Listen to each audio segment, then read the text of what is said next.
Hi, I'm Tim from Tower. I'm part of the sales team here. I've got Luke with me today, who's our software development manager. Hey guys. We're just going to do a bit of a run through on the new dispatch tools. I guess, look, to kick it off, to give you a bit of a background, Luke, you've been with us for quite a few years now. I reckon I remember the day you started. It's got to be over 10 years ago.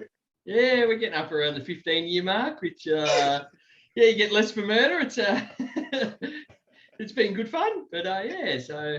Yeah, excellent. So look, Luke started with us on the help desk, pretty quickly moved to installs, did that in New South Wales and then all around the country for quite a number of years before taking on the software development role. So I've just asked Luke to jump in on today. He's certainly the oracle of knowledge when it comes to the new dispatch tools, being the creator of it. So I'll do the run through, but certainly pull me up if I miss anything on it, Luke, and yeah, chime in where you want. No dramas, Timmy. All right, I'll share my screen. There we go. You should be able to see that one. So the new dispatch tools, I'll kick it off by just going through and putting through a transaction to add for delivery. And look, one thing I'll start by saying, the dispatch tools, we certainly see it as being a brilliant resource for garden centres, landscape yards, produce, pet, anyone that does any sort of delivery for goods. The purpose of it is so that you can schedule those deliveries and allocate it to a particular resource, being a delivery vehicle, a ute, a truck, whatever it may be. And then, yeah, tracking all of that, printing off dockets to give to drivers and manage that entire process. So the first step of that is flagging a transaction to be a delivery or dispatch. So I'm just going to jump into my point of sale. And this screen here, you can totally customize this. So I can set it to have my dispatch tool shortcut there as well. I'll jump into point of sale though. I'm just going to go to bulk landscaping. I'm going to add some soil. I've got my budget mix and I'm going to do, I'll add 2 cubic meters. Now there's 2 things I could do at this point. I could either select a customer from my database to add them to the delivery slip, or if it's just an over-the-counter transaction, I don't have to have that customer in my database if I want to. I could simply finalize this sale, put my initials in, choose how they're paying. So this one, I'm just going to choose cash. I'm going to flag it for deliveries, and that can be defaulted to be selected as well. So I'm going to deliver it and hit OK on that. That'll finalize the sale. It's popping up to ask me the delivery details. So I'm going to say deliver this to, do I put the MCG in the name or address, Luke? Just pop it. You need to pop it in the address. Yep. Yep. So we're going to deliver this one to the MCG.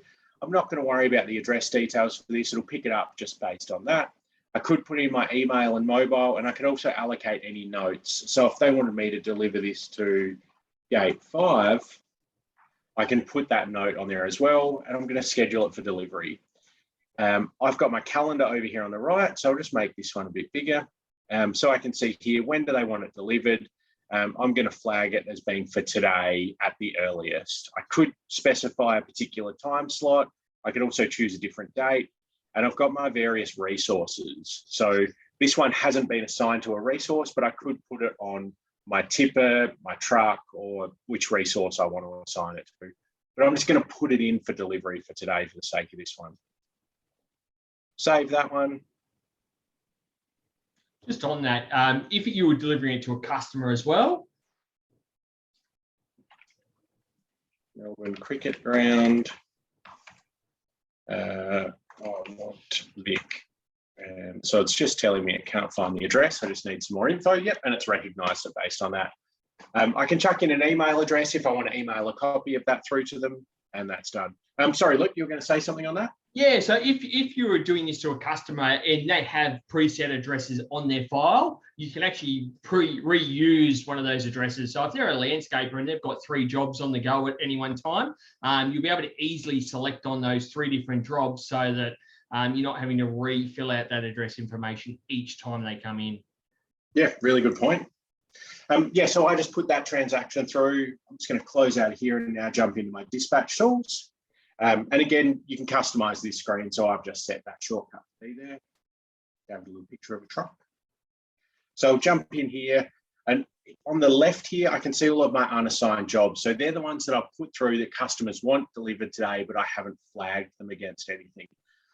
This screen's got some cool tools as well. So you can highlight these based on what the status is. So this one here to Vanessa Walker, I can click on that, and I can see this one's actually been processed. So that one's been put on the truck and sent out for delivery.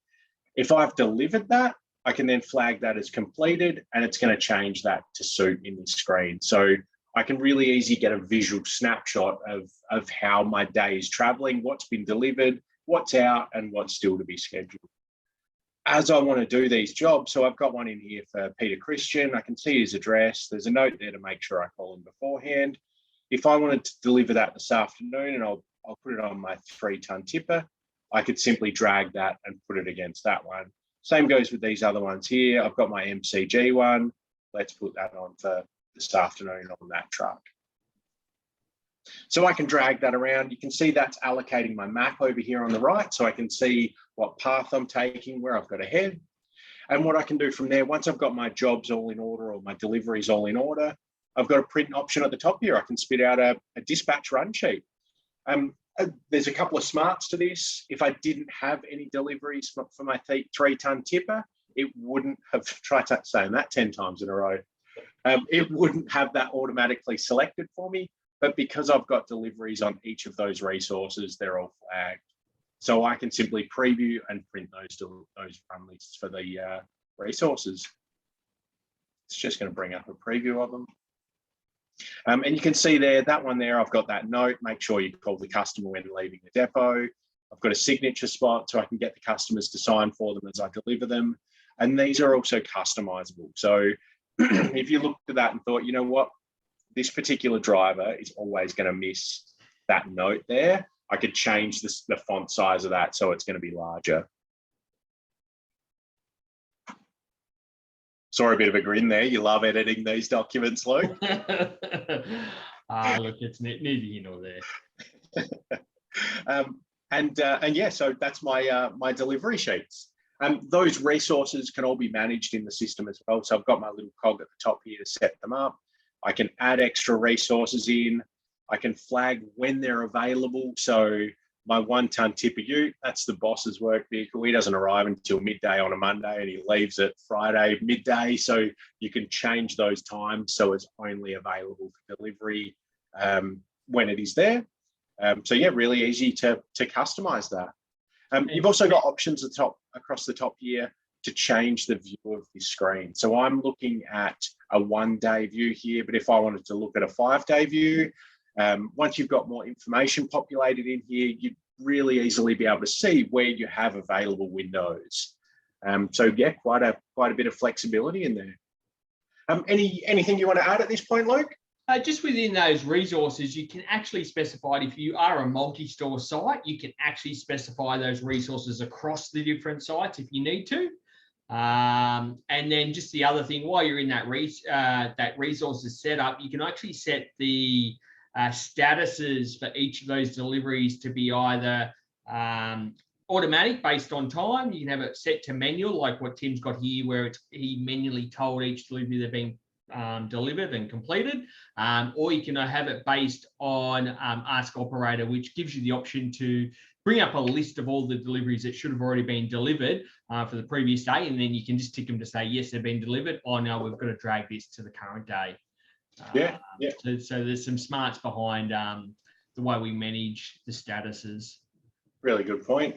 The other thing I'll add to that is if you're using the system for providing quotes to customers as well, you can add a quote in and you can actually flag a potential delivery time for it. So if Luke said, hey, I'm doing a retaining wall and I need another 10 ton of dirt, you could flag that in, even if he hadn't paid, he hadn't actually confirmed it, but he said, I probably need that on Friday.